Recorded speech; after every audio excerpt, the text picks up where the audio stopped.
রাজ আমার অনেক বড় হয়ে গেছে। শুধু একটাই কামনা লক্ষ্মীন্দরের প্রতি, ওই ঠাকুরের জন্য আমি করি, সে যেন সারাটা জীবন বেঁচে থাকে। সবে মাত্র নিশি প্রভাত হয়েছে। দাসী,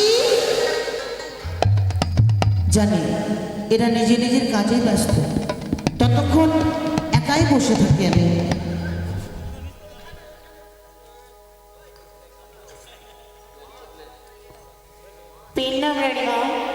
সুখী হও মা, সবাই সুখে থাকো।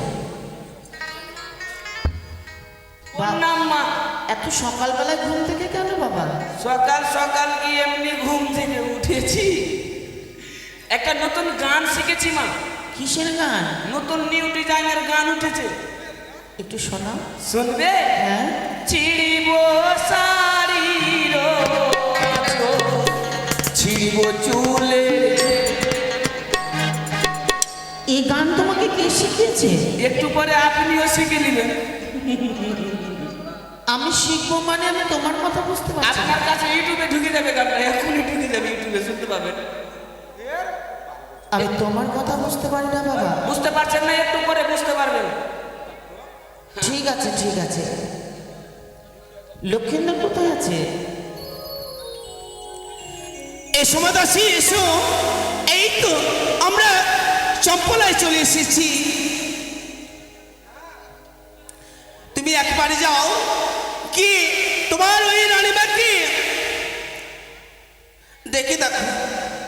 মা, কার বাড়ি? কার বাড়িতে আসলাম? এটি এটি কার বাড়িতে আসলি বুঝতে পারছো না? কার বাড়িতে আসলাম? চম্পলার চন্দ্রপতি সদাগরের বাড়িতে। ওই ছোড়াটার বাড়ি এটাই? হ্যাঁ। কেউ বাড়িতে আছো গো? বাবা, এই সব সকালবেলা কে ডাকছে দেখো তো একটু। কে কে ডাকছে? আমি তো কিন্তু গলার আওয়াজ শুনে বুঝে নিয়েছি ওরাই এসছে না গো। মনে হয় এবার তো ধরা পড়ে যাব। মারবে না, কত পাগল না, ধরা পড়বো না। তোমরা কে গো? আমরা আমরা মানুষ। মানুষ? হ্যাঁ। তো তোমরা মানুষ তো অমানুষের জায়গাতে কি করছো? মানুষের জায়গাতে যাও। হ্যাঁ, অমানুষ। তুমি গিয়ে বলো যে আমরা বৌমা। ও, রানীমাকে বলবো? হ্যাঁ। বলছি রাজমাতা আছে? আছে। রানীমাকে ডাকো তো। রানীমা? রানীমা বলছে? দরজা খুলবো না, দাঁড়া। মা বাইরে থেকে কে যেন ডাকাডাকি করছে। দরজাটা খুলে নিয়ে এসো না। একে তো ভিতরে কালকে নিয়ে গেছি। এই যা তো বহিন আমার ভিতরে কালকে নিয়ে গেল ওদের আওয়াজ। কি আপনারা? কে রে তুই উঠ কপালি? আমি উটকবালি, আর তাহলে তুমি কি? ওরে বাবা, বাঙ্গল গালি। তুই কে রে এবারে? এবারে আমি দাসী। দাসী? কি আপনারা? তোকে অত কেন আধার কার্ড দেখাতে গেলাম আমি? বলছি রানীমা আছে ভিতরে? আগে বলুন আপনারা কি হন? বাপরে, আগে বেলুন আপনারা কে হয়? বাপরে, কথা শিখছে কোনা ঘরটা? বাপরে, কুমির মুখী চলে এসেছে। এই ছড়ি, ভিতরে আছে রানীমা? আছে আছে। বলগা যে বেটার বউ এসেছে, বাইরে দাঁড়িয়ে আছে। রানীমা বাইরে কি জন্য এসেছে? আবার বল, বেটার বউ এসেছে, তোমার ছেলের বউ। পাগলি হোক যদি পটিয়ে সটিয়ে ভাগাইতে পারিস তো ভাগাইতে না, ধরা পড়ে।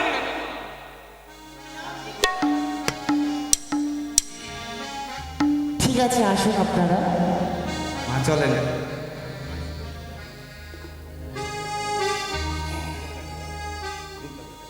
চলো মা দাসী, চলো। এসো।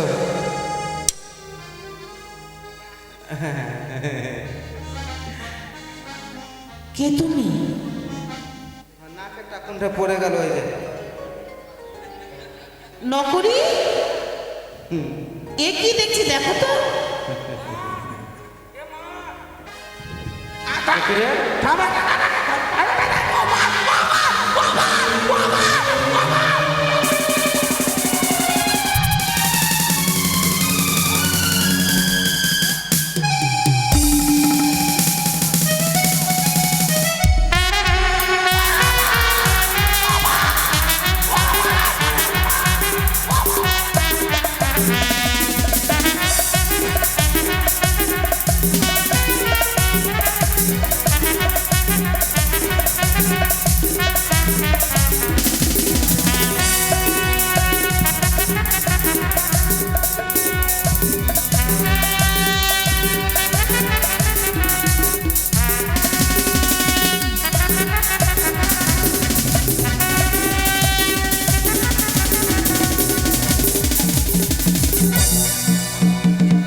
বল জয় মা ভবানীর জয়, জয় জয় শিব শঙ্কর জয়।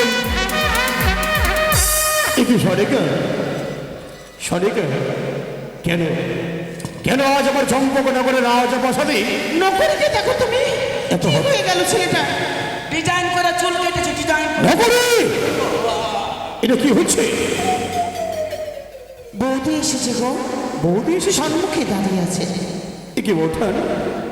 আসুন গ্রহণ করো সকল সিংহাসন। সত্যই বলেছ ননদী, শুধু আমার দাসী একা আসেনি, আমিও এসেছি। হ্যাঁ, কি হয়েছে বৌদি? আচ্ছা বলো তো, তোমার ছেলে লক্ষিন্দর সে কোথায় রয়েছে এখন? কেন ঘুমিয়ে রয়েছে বৌদি ভাই? ঘুমে রয়েছে? হ্যাঁ। যাও একবার ঘরে গিয়ে দেখো তোমার ছেলে ঘরে আছে না অন্য কোথাও। হারাও বলতেন, কি হয়েছে? আজ তোমার শাড়ির অঞ্চলে যেন ছেঁড়া, তোমার হস্তের কঙ্কনে যেন ভেঙে গেছে, তোমার মস্তকের কেশখানা যেন এলোমেলো হয়েছে। এমন কি হয়েছে বলতেন? বেশ, তবে শোনো আমি বলছি, আজকের দিনে তোমাদের ছেলে এমন কি কুকর্ম করেছে। কি করেছে? বেশ বৌদি, বলো। ও বলি নহন দি একই তোমার ছেলে ব্যবহার এটা কি করেছে? কি ও রে কি বলতে চাইছে? আমি তো কিছু বুঝতে পারি না।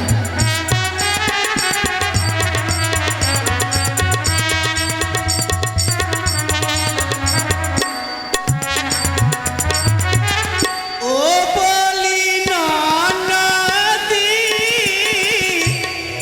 কি তোমার ছেলে ব্যবহার কি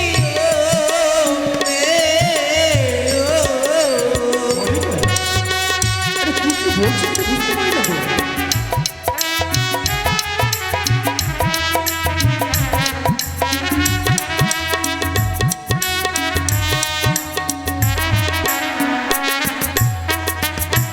তা হ্যাঁ গো বৌদি, কি করেছে লক্ষ্মীন্দর? এমন কি করেছে জানো? কি করেছে গো? গিয়েছিলাম নদীর কোলে চলব জাতিকুল বলি নদী কি তোমার ছেলের ব্যবহার ও কি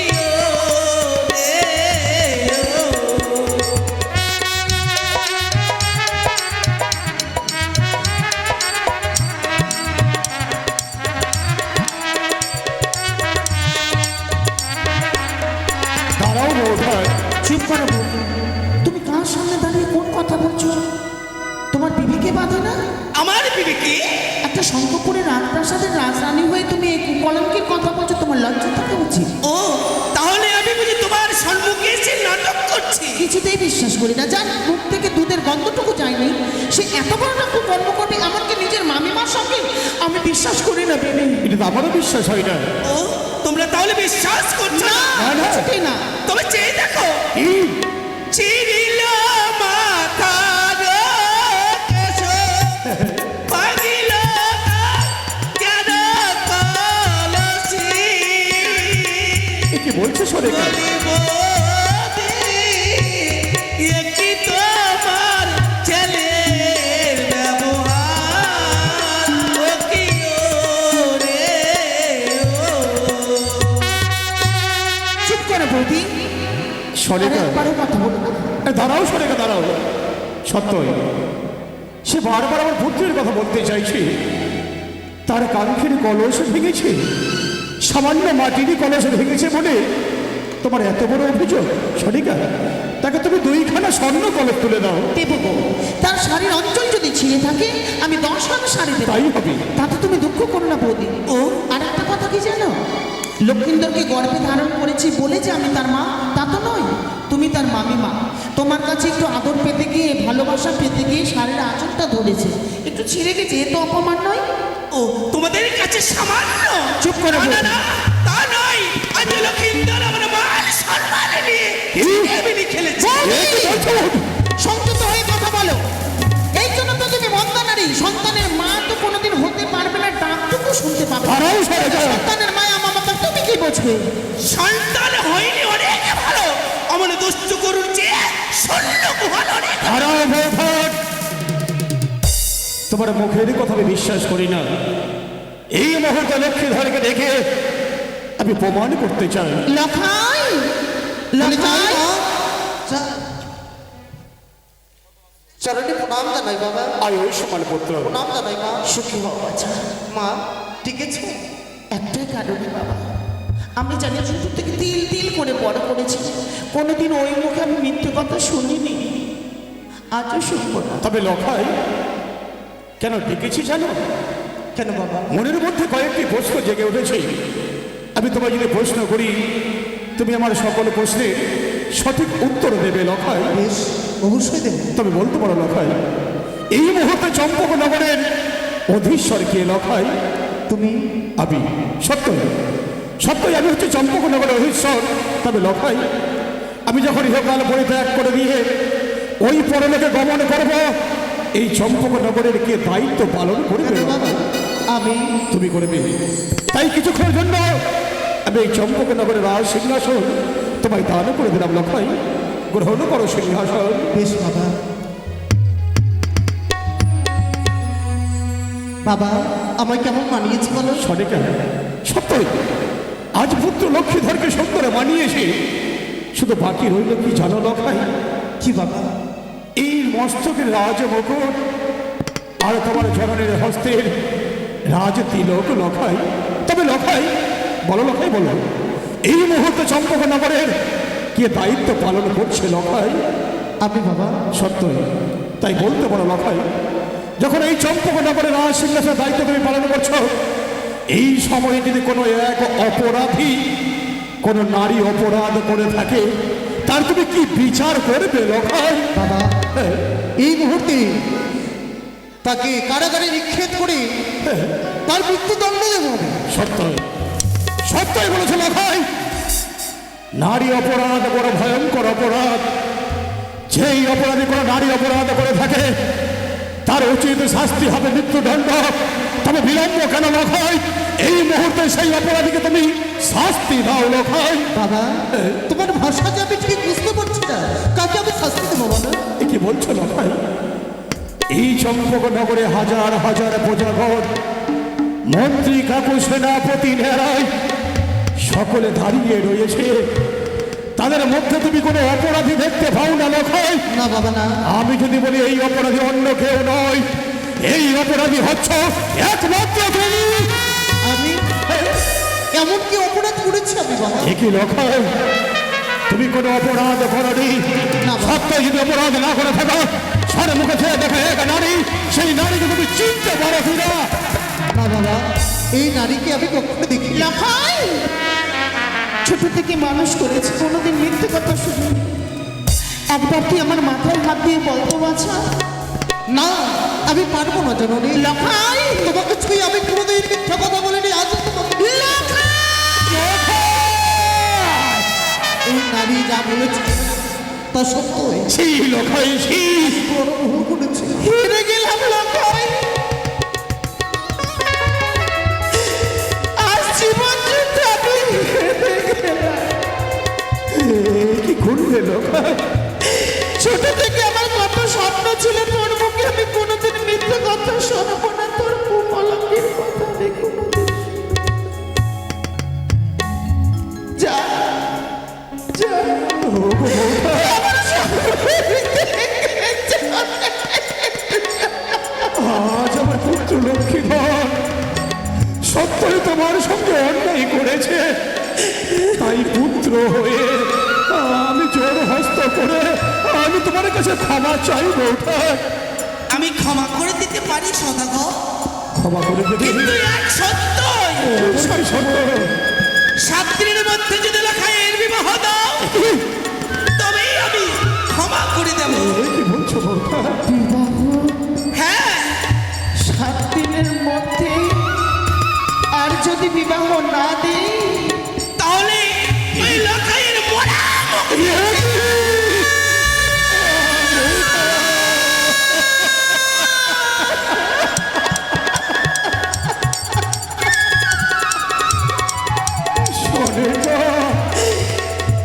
পারবো না পেলে বৌদিরে পিছে আমি কিছুতেই মেনে নিতে পারবো না।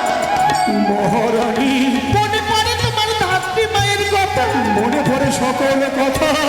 যে সত্য কথা প্রকাশ করতে গিয়ে এখনো ধাত্রী মা রাজপ্রাসাদের এখনের শিলা হয়ে রয়েছে। বই রয়েছে যাওয়ার সময় তিনি বারবার বলে গেলেন, যেদিন আমরা লক্ষ্মীন্দরের বিবাহ দেব, বিয়ের বাসর ঘরে সর্পের দংশনে সদেকা, যদি পূর্বের কথা মনে করি, তুমি কি দেখলে না আজ পুত্র লক্ষ্মীধর তার মামিমার সঙ্গে করেছে অন্যায় ব্যবহার। হয়তো ঘরের কথা ঘরে রয়ে গেল, যদি এই দুর্ব্যবহার অন্য কারো সঙ্গে করত, এই সারা চম্পক নগরে হল্লা হয়ে যেত, আমাদের উঁচু মস্তক আছে এই ভূমিতে গড়াগড়ি দিতে সদেকা। ঠিক বলেছ। 6টি পুত্রকে হারিয়ে যখন সেই শোকটুকু এই বুকে আমি আগলে রেখেতে পেরেছি,